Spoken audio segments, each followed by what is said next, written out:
Assalamualaikum warahmatullahi wabarakatuh. Selamat pagi semuanya.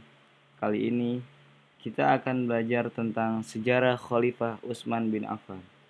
Sebelum lanjut ke pembelajaran, jangan lupa klik tombol subscribe untuk mendukung channel ini. Terima kasih. Siapa yang tidak kenal dengan Khalifah Utsman bin Affan? Ia adalah khalifah ketiga dari masa Khulafaur Rasyidin menggantikan Umar bin Khattab. Nama lengkapnya adalah Utsman bin Affan bin Abdul Al-As bin Umayyah bin Abdi Syams bin Abdul Manaf. Dengan demikian, nasabnya bertemu dengan Nabi Muhammad pada Abdul Manaf.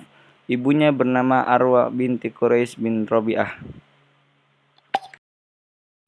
Utsman berasal dari strata sosial dan ekonomi tinggi yang pertama-tama memeluk Islam, yaitu ketika umur 34 tahun.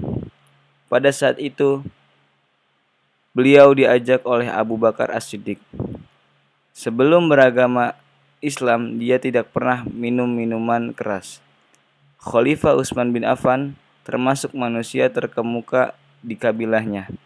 Ia terkenal dermawan, pemalu, halus tutur bahasanya, dicintai dan sangat dihormati kaumnya.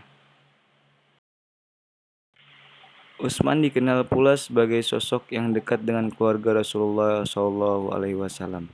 Sampai-sampai ia dijuluki sebagai Dzunurain atau pemilik dua cahaya, karena Rasulullah SAW mengizinkan dua putrinya untuk menjadi istri Utsman.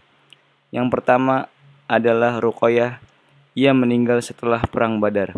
Rasulullah SAW sangat tersentuh akan kesedihan yang dialami Utsman sepeninggalnya Ruqayyah dan menasehatinya untuk menikahi seorang lagi anak perempuan beliau yang bernama Ummu Kulsum. Kepribadian Utsman bin Affan yang patut kita teladani ada 5. Yang pertama, selalu bersikap rendah hati kepada semua orang. Diriwayatkan oleh Abdullah Ar-Rumi, jika bangun di waktu malam untuk menunaikan sholat malam, Utsman bin Affan mengambil air wudhunya sendiri. Atas tindakannya itu, ia sering ditanya, "Kenapa engkau tidak menyuruh pembantu saja untuk mengambilkan air wudhu?" Utsman menjawab, "Tidak, waktu malam adalah milik mereka, biarkan mereka beristirahat." Kedua, sifat dermawan. Salah satu bukti kedermawanan Khalifah Utsman bin Affan ialah ketika kaum muslimin pindah ke Madinah. Pada saat itu terjadi kekeringan. Hanya ada satu sumur yang menjadi sumber air satu-satunya, yaitu sumur Rum. Akan tetapi sumur itu adalah kepunyaan orang Yahudi. Kemudian Utsman pun membelinya dengan segala usaha negosiasi. Awalnya orang Yahudi tersebut tidak mau dibeli sumurnya karena hanya itu satu-satunya sumber mata pencahariannya.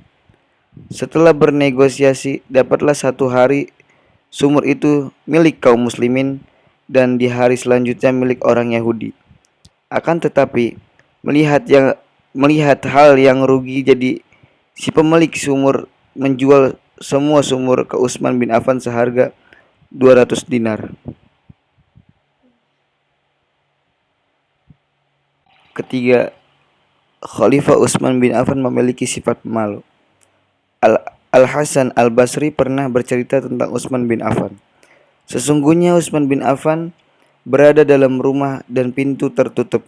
Namun, ia tidak pernah melepas pakaiannya untuk mandi. Ia melakukan hal ini karena rasa malu yang besar. Selain itu, Utsman juga tidak pernah mengucapkan kata-kata batil atau kotor. Keempat, sifat pemaaf. Imron bin Abdillah bin Tolha meriwayatkan bahwa Utsman bin Affan keluar untuk melaksanakan sholat subuh. Kemudian, Utsman masuk melalui pintu yang sama. Tiba-tiba pintunya tertutup. Utsman berkata, "Periksalah." Ternyata di situ ada seorang laki-laki yang membawa pedang yang ingin membunuh dengan alasan karena seseorang tersebut dizolimi oleh pejabat dari Utsman bin Affan. Namun laki-laki tersebut dibebaskan oleh Utsman padahal jelas-jelas ingin membunuhnya. Dari kisah ini dapat diketahui bahwa meskipun ada orang yang akan mencelakainya, sebagai pemimpin ia memaafkan orang tersebut. Kelima, ahli ibadah.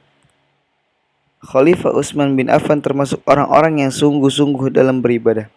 Banyak riwayat yang menyebutkan bahwa ia menghatamkan Al-Quran dalam satu rakaat di sisi Hajar Aswad pada musim haji, dan ini sudah menjadi kebiasaannya. Bahkan dalam firman Allah Subhanahu wa taala surah Az-Zumar ayat 9 disebutkan yang artinya, apakah kamu orang musyrik yang lebih beruntung ataukah orang yang beribadah pada waktu malam dengan sujud dan berdiri karena takut kepada azab akhirat dan mengharapkan rahmat Tuhannya? Katakanlah, apakah sama orang-orang yang mengetahui dengan orang-orang yang tidak mengetahui? Sebenarnya hanya orang yang berakal sehat yang dapat menerima pelajaran. Quran Surah Az-Zumar ayat 9. Dari ayat tersebut, Ibnu Abbas mengatakan yang dimaksud dalam ayat tersebut adalah Utsman bin Affan. Selain itu, ia juga mempunyai kebiasaan membaca Al-Quran dari awalnya pada malam Jumat dan menghatamkan pada malam Kamis.